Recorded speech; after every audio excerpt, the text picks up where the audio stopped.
Hello दोस्तों, इस नई कहानी में आप सभी का स्वागत है। आज की इस कहानी का नाम है लालची फ़कीर। यह एक हिंदी कहानी है। अगर आपको हिंदी स्टोरी, मोरल स्टोरी या अच्छी कहानियाँ सुनने का शौक़ है तो इस कहानी को पूरा ज़रूर सुनें। यह एक मोरल स्टोरी है। तो चलिए हम आप लोगों को कहानी की तरफ ले चलते हैं। अनाथ होने के बावजूद मधु एक पढ़ी लिखी आत्मसम्मानी लड़की थी। वह सरकारी स्कूल में टीचर थी। सभी उसकी प्रशंसा करते थे। एक बार स्कूल में वार्षिक मेला लगा जिसमें चेतन स्कूल के प्रिंसिपल का बेटा जो उसका दोस्त था मेले में आया। चेतन एक इंजीनियर होने के बावजूद भी कमज़ोर और आलसी था। उसे मधु को देखा। चेतन, यार ये लड़की कौन है? सब कुछ अकेले संभाल रही है। दोस्त, यार बड़ी आत्मसम्मान वाली लड़की है।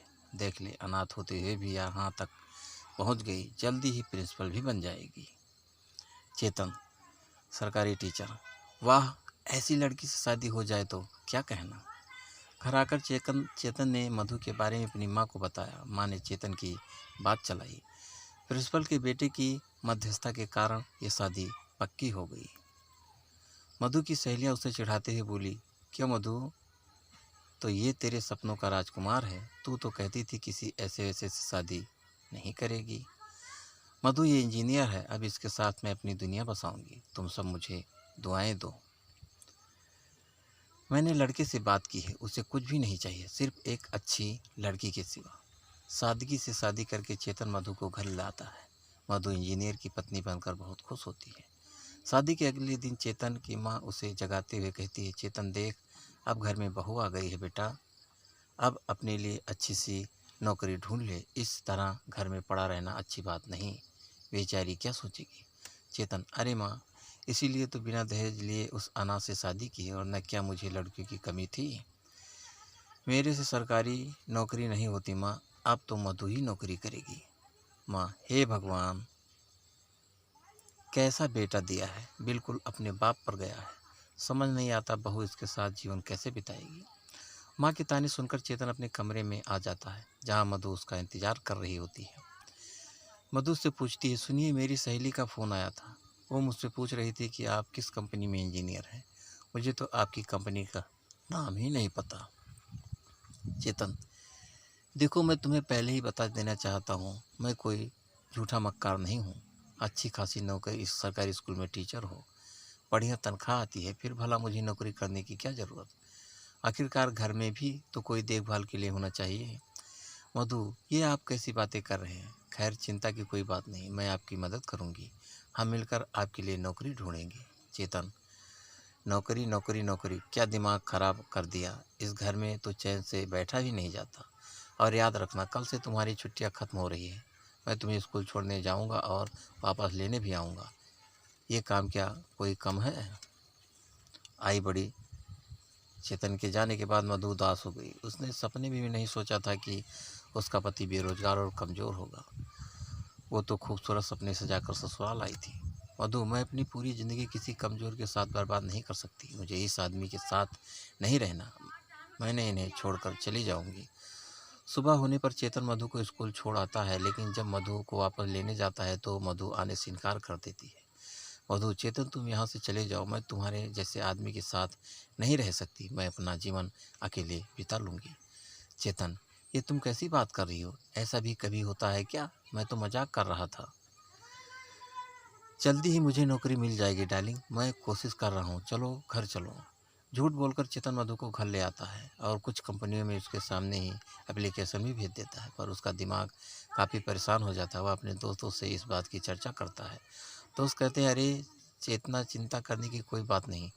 मुझे पता है, गांव के पीछे जो भूत काल की गुफा है उसमें एक फकीर, पहाड़ी फकीर आया है जो सबकी मुराद पूरी करता है। चल उससे मिलते हैं, वही कोई रास्ता बताएगा। हरिया, हाँ मंगलू सही कह रहा है। मेरे भाई के घर भी ऐसी परेशानी हुई थी। उसने मेरी भाभी को ऐसी जड़ी बूटी पिला दी कि अब तक वो भाई की सारी बात मानती है। चेतन हरिया और मंगलू के साथ पहाड़ी फकीर के पास जाता है। पहाड़ी फकीर उसे देखकर जोर से चिल्लाता है, आ गया बच्चा, तेरी ही इंतजार कर रहा था। काफ़ी दुखी लग रहा है, चिंता मत कर, सब ठीक हो जाएगा। बाबा की कमंडल में अपनी अंगूठी डाल दे और अपनी समस्या बता। चेतन, धन्य हो बाबा, आपको कैसे पता चला कि मैं बहुत दुखी हूँ? अरे बाबा क्या बताऊँ, नई नई शादी हुई है, अनाथ लड़की से शादी की, ये सोचकर कि वो सरकारी टीचर है, सारी उम्र मुझे काम करने की ज़रूरत नहीं पड़ेगी, लेकिन वो तो मुझसे छुटकारा पाना चाहती है। बाबा, अनर्थ हो जाएगा, ऐसा कभी ना करना। तेरी पत्नी एक साधारण औरत नहीं है, साक्षात लक्ष्मी है। अगर वो तेरे घर से गई तो तेरा सब कुछ सुख चैन चला जाएगा। चेतन, लेकिन बाबा वो तो रुकने को तैयार नहीं। एक ही रट लगाई कि अगर तूने नौकरी नहीं की तो मैं यहाँ नहीं रहूँगी, हर घड़ी मुझसे नौकरी करने को कहती है। बाबा, तो यह बात है, अपनी घड़ी कमंडल में डाल और बाहर जाकर मेरी चौखट की मिट्टी उठा ले। घर जाकर उसमें टमाटर मिला लेना और अपनी पत्नी के चेहरे पर लगाना, तेरी समस्या ठीक हो जाएगी। अगर उसका चेहरा खूबसूरत हो गया तो सब ठीक है, अगर उसके चेहरे पर कोई मुसीबत आई तो तेरी बर्बादी निश्चित है। चल जा, अब बाबा का ध्यान का समय है। चेतन अपने दोस्तों के साथ पहाड़ी फकीर की चौखट की मिट्टी लेकर घर चला जाता है और फिर मिट्टी में टमाटर का मिलाकर मधु के पास आता है। चेतन, मधु, बहुत थक गई हो लग रही हो, ये देखो तुम्हारे लिए दिल्ली से फेस मंगाया है, एक बार इसे चेहरे पर लगाकर तो देखो, सारी थकान दूर हो जाएगी। तुम कहती हो मैं तुम्हारा ध्यान नहीं रखता, ध्यान नहीं रखता तो क्या है? मधु, देखो चेतन, अगर तुमने नौकरी नहीं करी तो तुम मुझे इस घर में नहीं रोक पाओगे, तुम्हारा कोई फेस पैक काम नहीं आएगा। मधु मुँह धोने के बाद शीशे में अपना चेहरा देखती है। मधु, हे भगवान, ये क्या हो गया है? मेरे पूरे चेहरे पर दाने ही दाने हो गए हैं। हे भगवान, चेतन तुम मुझसे बदला लेना चाहते थे, अब मैं यहाँ नहीं रह सकती, ये तो किसी चीज़ की एलर्जी लगती है। दूसरी तरफ शीला बहू का चेहरा देखकर बहुत परेशान हो जाती है और बहू से कहती है, अरे बहू, तेरे खूबसूरत चेहरे पर ये क्या हो गया? लगता है किसी की पूरी नज़र लग गई। सुना कोई पहाड़ी फकीर आया है जो सबकी मुसीबत दूर कर देते हैं। मेरी भाभी की बहू को भी नज़र लग गई थी तो उन्होंने ही उतारी है। मधु अपनी सास शीला के साथ पहाड़ी फकीर के पास पहुँचती है। शीला, महाराज, हम आपकी शरण में आए हैं। देखिए ना, मेरी बहू को न जाने किसकी नज़र लग गई, इसका चेहरा रातों रात दानों से भर गया। बाबा तुम बाहर जाओ। माँ जी, मैं तुम्हारी बहू से अकेले में बात करना चाहता हूँ। शीला बाहर चली जाती है और पहाड़ी फकीर मधु से कहते हैं, बेटी, तेरा पति तेरा काल है, तेरी सास के सामने ये सब मैं नहीं कहना चाहता था। जितनी जल्दी हो सके उससे पीछा छुड़वा ले और अपने कान के टप्स कमंडल में डाल दे। चौखट की मिट्टी उठाकर अपने पति के खाने में मिला दे। अगर ठीक रहा तो बढ़िया है, वरना जल्दी से जल्दी छोड़ के चली जा, सब ठीक हो जाएगा। मधु घबरा जाती है और पढ़ी लिखी होने के बावजूद अपने टॉक्स बाबा के काउंट में डाल देती है। शीला अंदर आती है। बाबा, देख बेटी, तेरी बहू लक्ष्मी है, कुछ भी हो जाए अपनी बहू को घर छोड़कर कभी मत जाने देना। रात में मधु चेतन के खाने में मिट्टी मिला देती है। खाना खाने के बाद मिट्टी के इन्फेक्शन से चेतन का पेट खराब हो जाता है। चेतन, हे भगवान, अब तो सारी ताकत भी खत्म हो गई, इतने दस्त आ रहे हैं कि जान निकल गई, अब तो बाबा के पास ही जाना होगा। अरे मधु, तेरी सैलरी आ गई होगी, तूने मुझे दी नहीं अभी तक। मधु, मेरी सैलरी तुम्हें क्यों दूँ? शीला, बहुत सैलरी इसे नहीं दे, मुझे दे, वरना घर का राशन पानी कैसे आएगा। तू बस खाने से मतलब रख, तुम्हें कोई कमी नहीं होगी। इस तरह कई महीने गुजर गए। मधु पूरे महीने मेहनत करती है और सैलरी मिलते ही शीला को सारे पैसे दे देती। मधु, न जाने कैसी किस्मत है, एक तो निकम्मा पति, ऊपर से स्कूल का काम, घर जाओ और घर का काम, एक मिनट के लिए मुझे चैन नहीं। अब मुझे कुछ सोचना ही होगा। मधु अपना सारा सामान पैक करके घर से जाने लगती है कि चेतन आ जाता है। चेतन, मधु कहाँ जा रही हो? मैं तुम्हारे बिना नहीं जी सकता, प्लीज़ रुक जाओ। मधु, बस बहुत हो गया चेतन, अब मैं और यहाँ नहीं रुक सकती। चेतन, मुझे कुछ हो रहा है, मुझे चक्कर आ रहा है, दिल की धड़कन बढ़ रही है। मधु, मुझे छोड़ के मत जाना। बेचारी मधु चेतन की हालत देखकर फिर रुक जाती है। बाबा, इतने दिन हो गए, एक भी शिकार नहीं फंसा, ऐसा ही रहा तो घर चलाना मुश्किल हो जाएगा। आज गांव में जाकर लगता है कोई तो ज़रूर फंसेगा। बाबा घूमते घूमते चेतन के घर पहुंच जाते हैं और आवाज़ लगाते हैं, भिक्षा दो, घर में भयानक मुसीबत आने वाली है। शीला बाहर आकर, अरे फकीर बाबा, आप, हमारी तो किस्मत ही खुल गई, आइए अंदर आइए ना, भोजन करिए। पहाड़ी फकीर अंदर जाता है। उन्हें देखकर चेतन उठकर बैठ जाता है। चेतन, धन्य हो बाबा, आप यहाँ हैं। बाबा, तू यहाँ क्या कर रहा है? चेतन, बाबा, ये मेरा ही घर है, मुझ पर दया कीजिए। बाबा, हाँ, उपाय करना होगा, तू चाँद और तेरी बीवी सूरज इसका तेज मुझे जला देगा और इसके बिना तू मर जाएगा। अगर इस 1 साल तक हर महीने 5,000 देने का वादा करता है तो मैं सब ठीक कर दूंगा। चेतन, मुझे मंजूर है बाबा, सब मंजूर है। चेतन के जाने के बाद मधु आती है। मधु, बाबा आपने मेरे पति को देख लिया, आप कुछ बढ़िया उपाय करिए कि इसकी बुद्धि ठीक हो जाए। बाबा, बेटी उपाय तो हो जाएगा पर 1 साल तक हर महीने 5,000 देना होगा।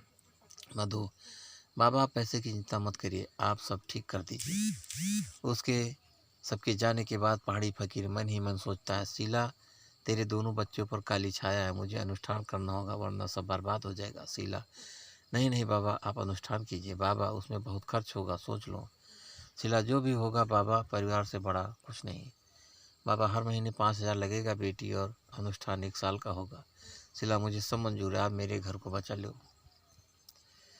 इसी तरह 2-3 महीने के अंदर सब बाबा को पैसे दे देते हैं, लेकिन अब घर में सब्जी फल वगैरह में कमी आने लगती है।